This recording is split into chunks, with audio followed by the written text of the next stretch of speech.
নমস্কার।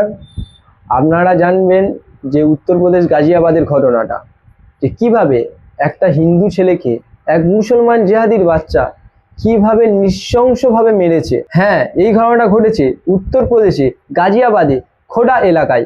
তো এই হিন্দু যুবক যার নাম সূর্য প্রতাপ চৌহান, তো এর দোষটা কোথায় ছিল?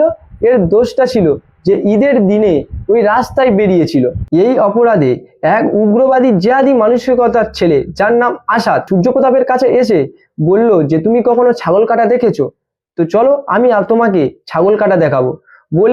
বলে সে এক জায়গায় নিয়ে যায়। নিয়ে গিয়ে তার বুকে এবং পেটে লক্ষ্য করে একাধিকবার এলোপাতাড়িভাবে ছুরি চালিয়েছে। একাধিকবার ছুরি চালানোর পর যখন সূর্যপ্রতাপ মাটিতে লুটিয়ে পড়ে, তখন ওইখান দিয়ে ওই জেহাদির বাচ্চাগুলো ওখান দিয়ে চলে যায় এবং ওখান দিয়ে রেস্কিউ করে যখন সূর্যপ্রতাপকে হাসপাতালে নিয়ে যাওয়া হয়, তখন হাসপাতালে তাকে মৃত বলে ঘোষণা করা হয়। এদের এত বড় সাহস কিভাবে হয়? এরা হিন্দু রাষ্ট্রে থাকবে, হিন্দুদের খাবে, আবার এরা হিন্দুদের ওপর আক্রমণ করবে। আজকের বুক ফুলিয়ে বলতে পারি এটা বিজেপির রাজ্য, এটা উত্তরপ্রদেশ, এটা যোগী আদিত্যনাথের রাজ্য। এখানে অপরাধ করে কোনোদিন পার পাওয়া যায় না। ওখানকার পুলিশ প্রশাসন ওই খুনি আসাদকে এনকাউন্টার করে বুঝিয়ে দিয়েছে যে হিন্দুদের ওপর আক্রমণ করলে এর পরিণাম কি হতে পারে।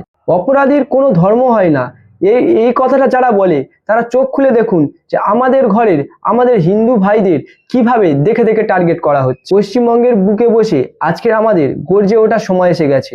এই উগ্র মুসলমান জেহাদিদের বিরুদ্ধে আজ যদি না রুখে দাঁড়ায়, তবে আমাদের ঘরের ছেলেরাও কোনোদিন সুরক্ষিত থাকবে না। তাই আমি প্রত্যেক হিন্দুকে বলবো, আপনারা ঝগড়া বিবাদ ভুলে আপনারা প্রতিটা জায়গায় হিন্দু সংগঠন তৈরি করুন, এবং যেখানে এই জেহাদি মানসিকতার মানুষরা যেখানে গন্ডগোল করবে, আপনারা ঐক্যবদ্ধ হয়ে সেখানে গিয়ে লড়াই করুন। ভারত মাতা কি জয়, জয় শ্রীরাম, সনাতন ধর্ম জিন্দাবাদ, বিজেপি জিন্দাবাদ, শুভেন্দু অধিকারী জিন্দাবাদ।